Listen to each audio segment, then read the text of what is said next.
Hi, I'm James Ernest, and today we're playing Holdout.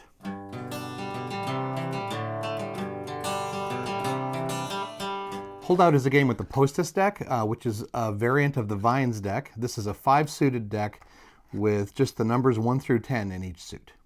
The suits don't matter for this game, but we use them for other games like Prima Carta, and as I said, you can play all the Vines games with this deck as well. Postas is a gambling game from the world of Carrisor, and in that world it fills roughly the same job as poker. So players need chips to bet with, and the basic goal is to just finish with more money than you started. The original game of Holdout was invented for 2 to 4 players, but you can add 5 and 6 players by playing with more cards in the middle. We'll talk about that later. To start the game, shuffle the deck and deal a hand of 5 cards to each player. Every player should ante 1 coin to start the pot. The coins I'm using are actually $25 checks from the Dunes, but they're 1 coin for purposes of this game. We're also going to turn up 1 card in the center that starts the line of 10. And I don't have room on my camera for a whole line of 10, so it's broken into 5 and 5. And this 9 is going to go here. This tableau is the game, and we're going to be adding cards to this tableau through the whole game. The goal is to be the last player to add a novel rank, a new rank that hasn't been seen before. Whenever you add a new card, you're going to get this, the Chilo. That's the button that goes to that player who most recently played a new card, and if you finish with the Chilo, that's how you win. Before we play, we're each going to pass 2 cards to the left, so I have a little bit of knowledge about what the next player is holding, and you'll figure out which cards to pass once you play the game a few times. Now, I've got the Chilo because I won the last hand, so I'm going to go first in this one, and now here are my choices. I can play a card from my hand. And in that, I can either play a novel rank, or I can play a card that matches one of these. So I could play a 9, like that. If I did that, it would cost me 9 coins to the pot. I probably don't want to do that unless I have to. I could play a 7. Now, the price to play a new card is the distance to the closest existing card. So from 7 to 9 is 2 steps. That's going to cost me 2 coins into the pot. This is player 2. Player 2 is going to play a 6, and that only costs 1, because 6 is only 1 step away from 7. Because the 6 is a novel rank, that also gets player 2 the Chilo. Player 3 is going to play another 6. Now, that's not a novel rank, and so player 3 doesn't get the Chilo, but they are probably preserving cards in their hand that they think are going to stay fresh for the whole game. So by playing that duplicate now, they're saving cards that can be novel when it matters. The cost to play an existing rank is the rank, so it's 6 coins. 6 coins to play that 6. Now, I could also play a card from the deck. Instead of playing a card from your hand, you can do what's called seconding, which is to draw a card from the deck, but it goes right into play. I'm still trying to get a novel rank through doing this. There's 7 ranks that won't match the table right now. The prices are completely different. If I get a novel rank, then it's free. But if I match one of these existing cards, I'm out of the hand, and the price is the number of cards I have right now. So right now I'd pay 4 if I drew a 6 or a 7 or a 9. Here I go. It's a 1. So again, that's free because I took it from the deck. It keeps me alive, it keeps me in the game, and it gets me the Chilo because the 1 is a novel rank. Player 2 might do the same thing. Player 2 is going to pull a 10. That's also a novel rank. It gets the Chilo back to them. Player 3, well, it's getting a little risky to do that. So player 3 is going to go with their original plan, which is to keep paying for cards in their hand to keep some other ranks fresh. Player 3 is holding a 7 and a pair of 2s. They think these 2s might still be fresh all the way to the end of the game. And so they're holding on to them, paying money to put other cards out so that the 2s stay fresh.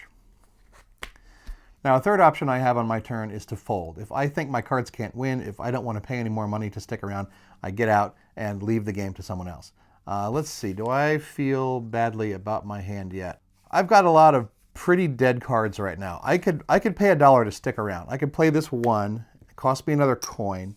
What I have left is a couple of 9s that are going to be very expensive to play, and a 4 that might still be unique, but I don't know that for sure.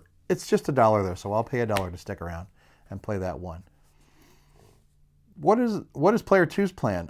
They have 2 5s, which they're going to guess. Well, they were handed those 2 5s, so they have a little more information. They know that I passed them those 2 5s, and so maybe I have a third 5, but if I had, I would have probably tried to kill it by now. So maybe I was getting rid of a pair of 5s.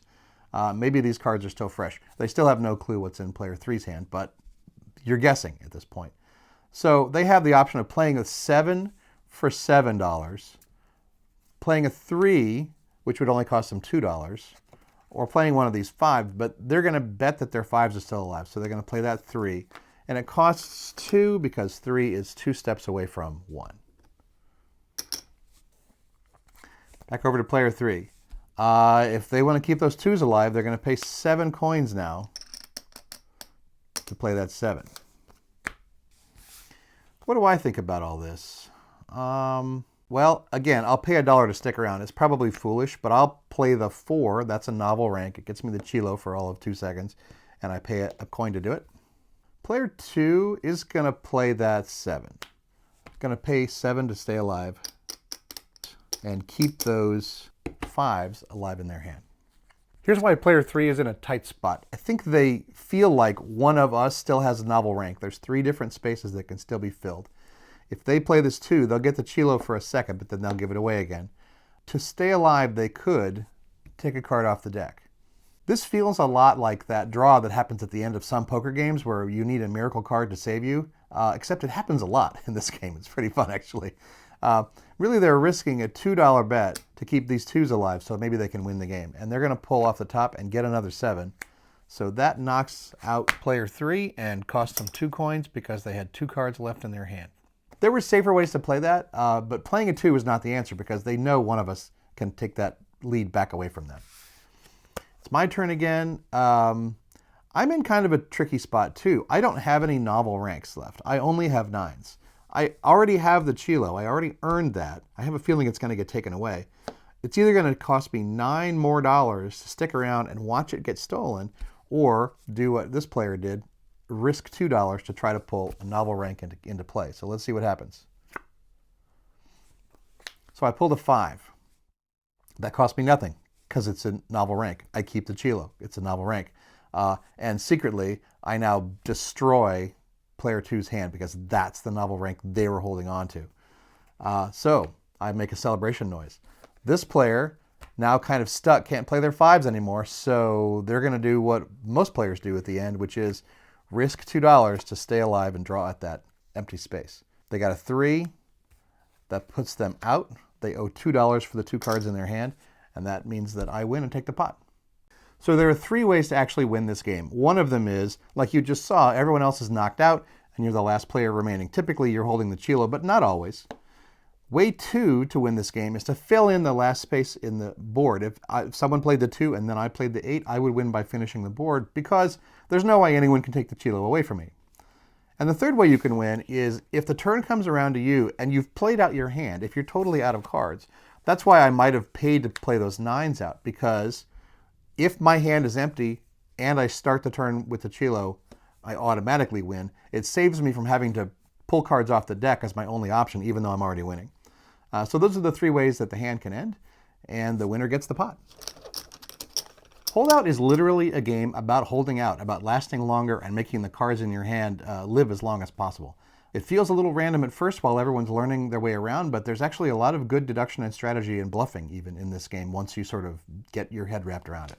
The basic rules work for 2 to 4 players, but you can add a second line to the middle of the table if you want to play with 5 and 6, and maybe even more. I haven't tried 7 yet. In double line, there are 2 full lines of 10 cards in the table, and the game isn't over until that 20th spot is full. Some of the rules are the same. You still start with 5 cards in your hand. You still pass 2 to the left. When you pull a card off of the deck, you decide which line it's going into. When you play a card from your hand, you can always decide either line. If it's new to that line, then it's a novel rank, and so you would get the Chilo. There's good reasons to do either. If you want to block somebody else from playing a new card, you fill that second line. If you want to keep the last cards in your hand still fresh, you play in the first line and keep that spot open for you to play later. So there's some more strategy and diversity in that double line game and more room for cards because more people are playing cards. So there's lots more rules and variations of this game and others with the same deck at Crab Fragment Labs. Thanks for watching, thanks for playing, and I'll see you at the table.